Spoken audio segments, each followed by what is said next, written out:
Hello everyone, welcome back to Life Stories. My name is Trent, and today we are looking at some more entitled parent stories from Reddit. Let's get started.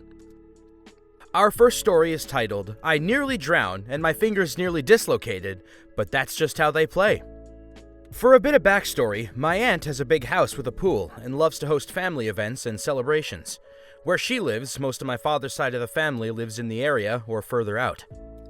This happened 3 years ago, and I think about it whenever I'm with cousins at my aunt's, especially when I'm with my nephew. What I'd like to point out is that I have so many cousins who are married and have kids, and I never really bothered calling their kids anything but my cousins. Forgive me if that's confusing. So for our cast, we have OP, me, EGC, entitled Girl Cousin, EBC, entitled Boy Cousin, and TD, their dad. My aunt was hosting a baby shower in July, which meant all the kids and teenagers went to play in the pool while the adults chatted and cooked. I eventually got in the pool after the kids were bored of swimming, and I was swimming alone. An older cousin I haven't seen in years, TD, came and brought EGC and EBC with him. This was my first time meeting them, so I had no idea what they could and couldn't do. A few minutes after arriving, the kids put on their swimsuits and came into the pool. The pool is fairly big and had a shallow end for the little kids. Since I was the only adult at the pool, I'd look over them and make sure they were fine. Eventually, EBC got my attention. "Wow, you're a swimmer!" I smile and chuckle. "Well, I'm a professional dog paddler at least." "Could you help me swim?" I proceed to put my hands on the ledge, leading her to the shallow end, and explain how to paddle as I kicked my legs.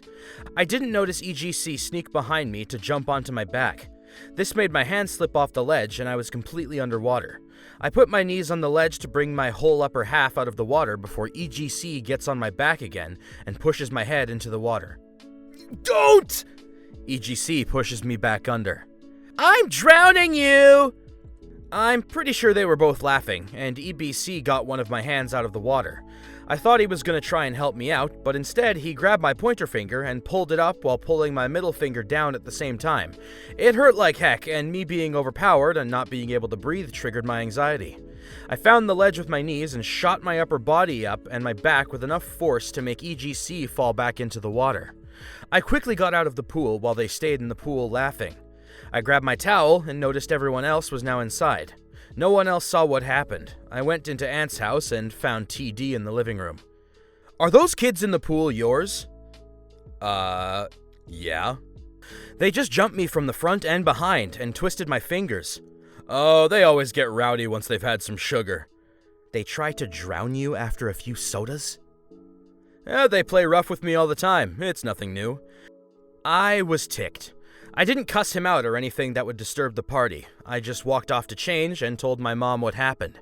Since my nephew was barely 3, I went into protective aunt mode and watched my nephew the next time he went into the pool. EGC and EBC never came back to the pool, thankfully, but they did eat a lot of cake and cookies before they left. See, this is why I don't do well with kids. Case in point. Our next story is titled, Entitled Ex-Stepmother Hits the Side of My Head, but karma bites her. For our cast, we have me and EM, entitled Mother. Backstory. My dad was married to this creature for 6 years, and don't ask me how he was able to stay with her so long. I'm still trying to figure that out. Also, before this incident, I have to add that I was in kind of an accident years before I met her. My stepdad, a very kind man, is a construction project manager, and he had to fire one of his employees for doing drugs on a project. So the former employee, cracked out of his mind, decided to drive up to our house and chuck a brick at our window. Well, as you can guess, throwing things while high on crack doesn't really work that well, so he was aiming for out of the living room window and missed by only 3 feet while driving by. The brick flew and hit me dead center in the skull as I walked out the door. Well, an emergency room trip, brain surgery, metal plate, and a 3.5-week medically induced coma later, I was basically good minus a concussion, and I was a little sensitive to light. So, on to the story. I was visiting my dad, and my stepmom was in one of her moods, and asked me to do something while I was recording for a video project I had next week. I said I couldn't because I had to finish my project. The conversation is as follows. "Listen, just do what I say, or I'll take your computer." EM, you didn't pay for it. I did. You know I had to work on this over the weekend. Don't yell back at me, you failure! She used this as an insult to us, but it never really worked because it didn't make sense. Do what I say, or I'll get your father. Dad will agree that I need to get this done. Now you listen to me. I'm your elder, and you will respect me, or I will punish you. And if you do, I can literally pack my crap and walk the mile to my mom's, so you can try. This apparently set her off, because she cocked her hand back and slapped me on the side of my head. She, however, didn't hit the side of my face, but the side of my head, right above my ear.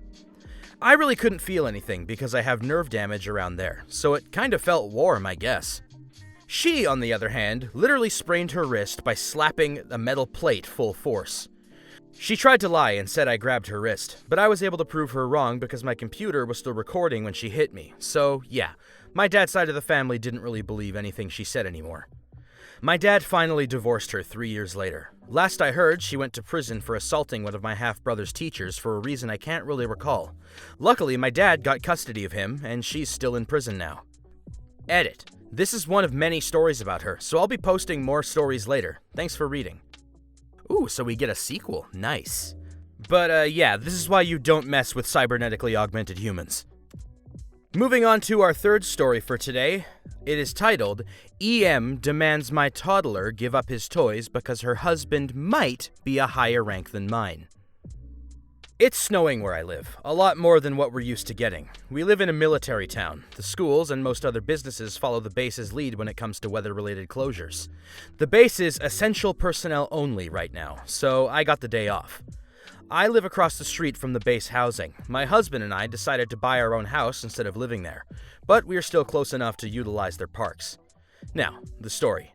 The base housing has a little park every block, or less. Honestly, a ridiculous amount of parks. We normally just go to the one closest to our house, but since it has been snowing, we decided to go to the one further away. It had better hills.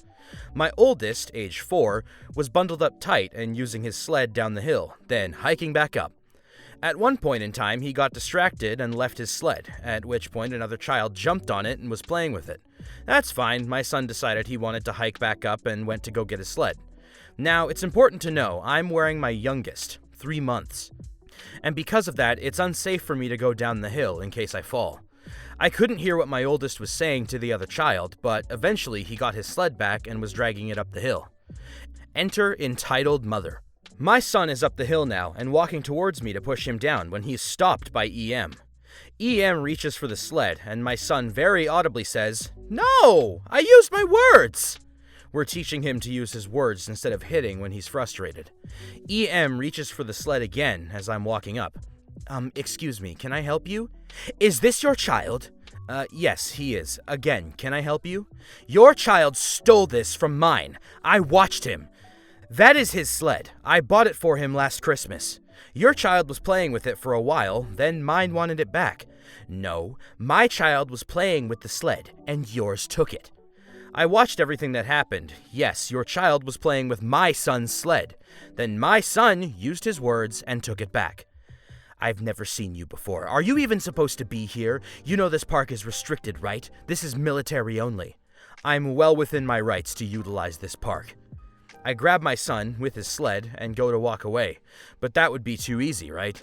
EM grabs the sled from my son's hand and turns around. Excuse me? Do not take things from my child. Who do you think you are? What did you just say to me?